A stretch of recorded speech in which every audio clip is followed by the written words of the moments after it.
The fire is already lit. Sit down, breathe, and listen.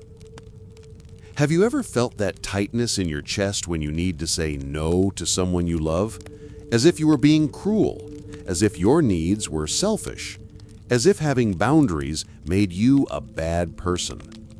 Carl Jung discovered why this happens, and the truth will shock you.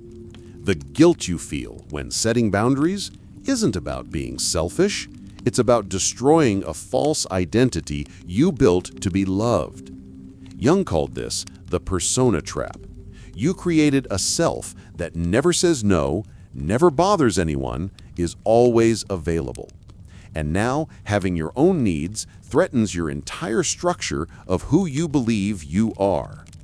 In this video, you'll discover why your kindness might be your prison, and how Jung found people who erased themselves so much trying to be loved that they ended up becoming impossible to love.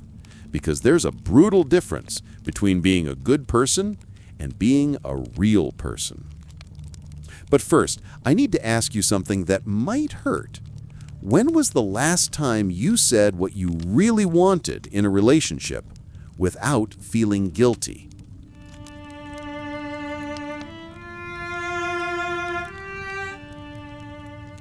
It starts small. It always starts small. Your sister asks you for a favor that will harm you, but for her, it wouldn't cost much to do alone. You erase yourself and do the favor for her. Then you think, I won't let her down, even though she could do this alone. So you agree. Your friend wants to go to that restaurant you hate, but you think, if I complain, I'll seem annoying. So you smile and go. You don't want to go out that Saturday because you're exhausted from the week, but the voice in your head says, if you say no, you'll seem antisocial, so you force yourself to go. Jung observed that this isn't kindness, it's terror. Terror of being seen as difficult, terror of being considered complicated, terror that if you have your own opinions, your own preferences, your own needs, you'll be too much for the person you love.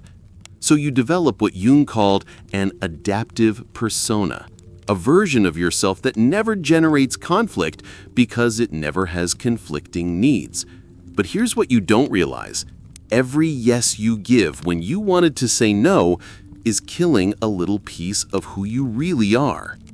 Now you'll understand why this hurts you, and despite not seeming like it, it doesn't help others. It only diminishes your value before them.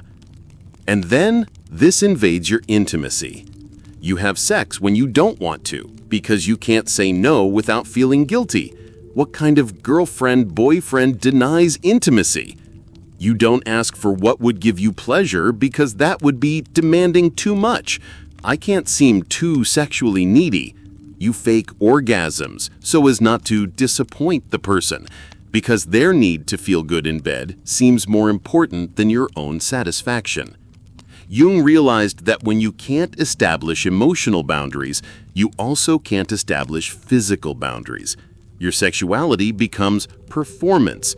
You're always playing the role of the person who wants what the other wants, who likes what the other likes, who is satisfied when the other is satisfied. But you're killing your sexuality. You gradually left pleasure aside to only do what the other wants. You lost real pleasure in doing what you like, simply because you like it. And here's where it becomes devastating. You're doing all this to keep the person interested in you, but the person they're interested in isn't you. It's the erased version that doesn't reflect who you are.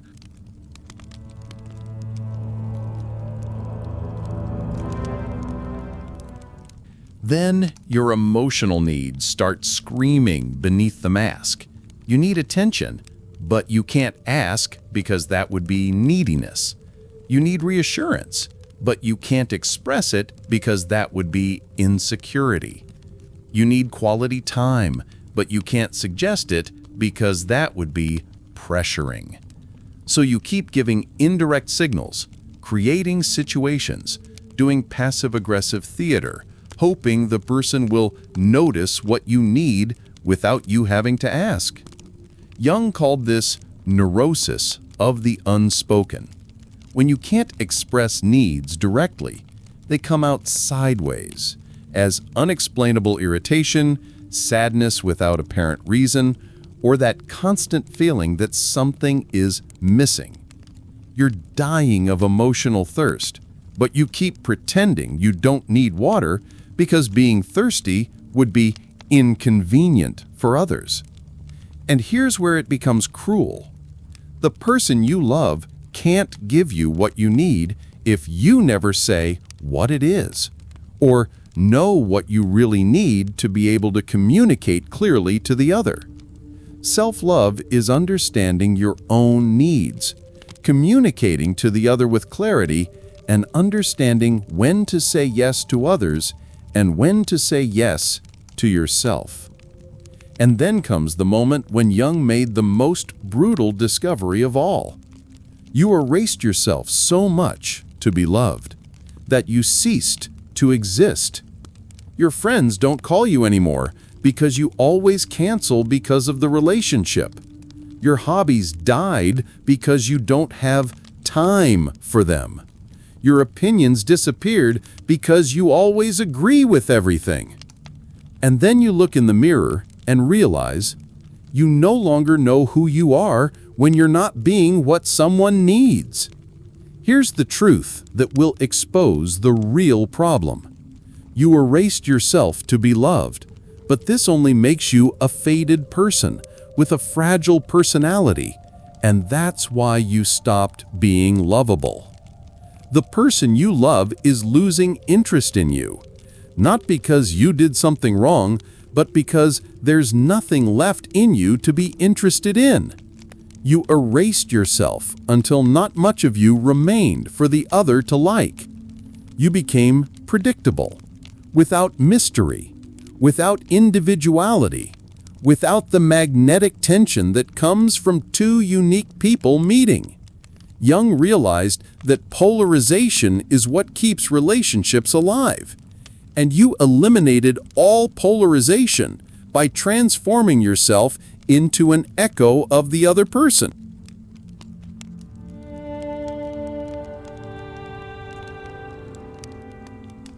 But here's the revealing truth. The thing you did to conquer love is exactly what's driving love away. You stopped having opinions to not create conflict. Result, she finds you without personality. You stopped going out with friends to not abandon him. Result, he finds you too dependent. You stopped having needs to not bother. Result, the person no longer feels needed. Jung observed this cruel paradox. People fall in love with who you are, but you change who you are to keep them in love, and this kills exactly what they loved about you. You sacrificed your essence to save relationships, and this is killing your relationships. But then Jung asked a question that changed everything for his patients. What if you were never truly loved? Does this person love you or your excessive submission? Because think, if you only show an edited version of yourself, if you only say yes, if you never express needs, then the person isn't loving you, they're loving your flattery. And here's where the existential crisis begins. You're so afraid of losing love that you're living in a relationship where you were never truly known. You're in a relationship where you don't exist. The person loves a version of you that you created because you were afraid the real version wouldn't be good enough. But now you're trapped. If you show who you really are, you might lose the person. But if you keep pretending, you'll lose yourself.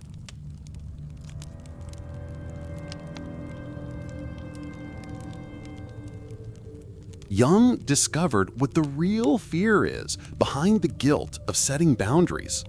It's not fear of hurting the person. It's not fear of being selfish. It's fear of discovering that you built your entire identity on being useful to others, and that if you stop being useful, nothing interesting remains in you. Guilt is disguised existential terror. If I say no, I'll discover I have no inherent worth. If I have needs, I'll discover I'm a selfish person deep down.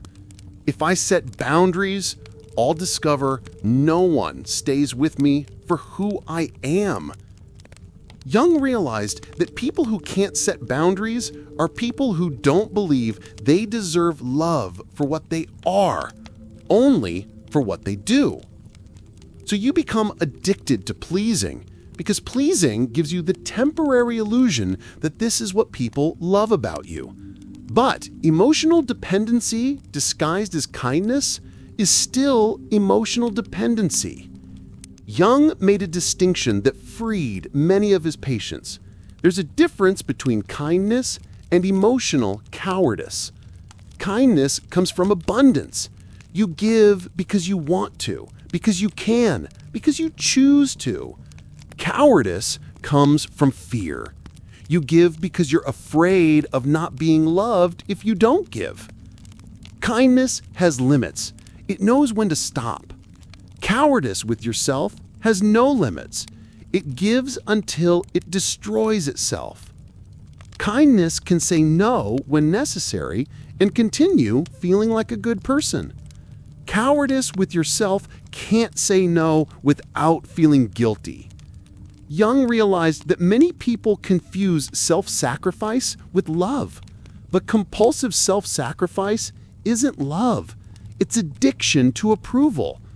You're not being good. You're being controlled by fear of rejection. And there's a brutal difference between choosing to be generous and not being able to be anything else. But you're about to free yourself from this. Let's go together to the solution.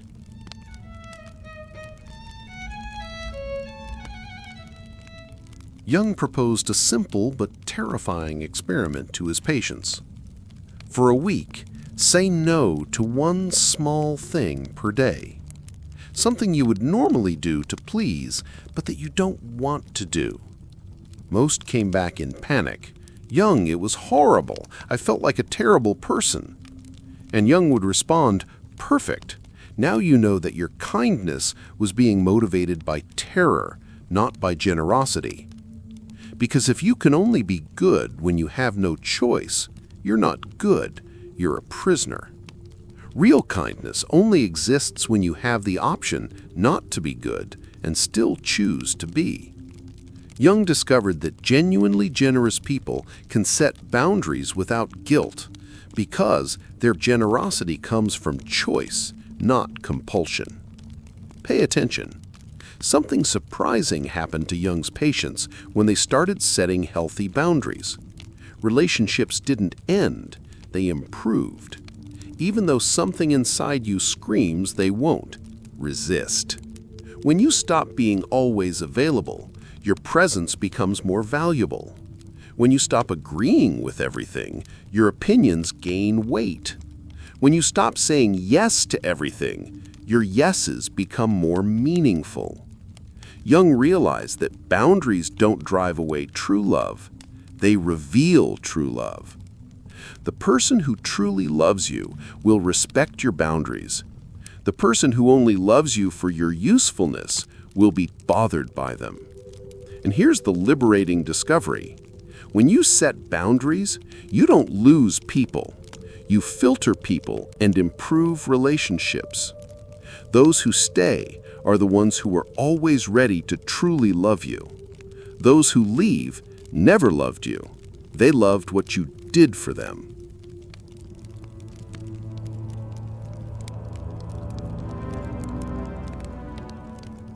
When you stop erasing yourself, something magical happens. You become interesting again. You start having opinions again. You return to having your own passions. You return to having a life outside the relationship. And the person who was losing interest in you suddenly remembers why they fell in love in the first place. Jung observed that healthy polarization is like magnets, two distinct poles that attract each other. But when you erase yourself, it's as if both magnets become neutral. there's no more attraction. Having boundaries doesn't make you less lovable. It makes you more magnetic. Because people are attracted to integrity, not submission, to authenticity, not performative perfection. When you stop trying to be who the other wants, you become who you are. And who you are has always been more interesting than any character you've ever invented. Jung discovered that healthy relationships aren't about two people who never bother each other. They're about two people who can bother each other and resolve it. They're not about never having conflict. They're about having constructive conflicts. They're not about always agreeing. They're about disagreeing with respect. Boundaries don't destroy relationships. Lack of boundaries does. When you don't have boundaries, you become a bottomless pit of unexpressed needs, accumulated resentments, and uncommunicated expectations. This embitters you from within. When you have clear boundaries, you become a person with whom it's possible to have a real relationship, healthy. Jung realized that people without boundaries can't truly love because they're always focused on not losing love instead of giving love. Jung's final discovery about boundaries was revolutionary. You don't need to be perfect to be loved. You can have needs and still be a good person. You can say no and still be generous. You can have boundaries and still be loving. The right person for you will love your humanity, not your perfection. Jung realized that when you stop trying to be the perfect person and start being the real person, you attract people who are ready for real relationships. Because everyone is tired of performance. Everyone is looking for someone real enough that they can also be real. Your boundaries don't make you difficult. They make you human. And humanity is infinitely more attractive than perfection. That night, the fire burned silently, consuming the masks that no longer serve. Jung realized that the greatest tragedy isn't being rejected for who you are. It's being tolerated for being who you're not. Having boundaries doesn't make you selfish. It makes you responsible for your own emotional life. Saying no when necessary doesn't make you a bad person. It makes you a person of integrity. Having needs doesn't make you needy. It makes you human. The guilt you feel when setting boundaries is just the scream of a false persona that is dying. And this death is necessary for you to be born. You don't need to erase yourself to be loved. You need to be yourself to attract those who can love you.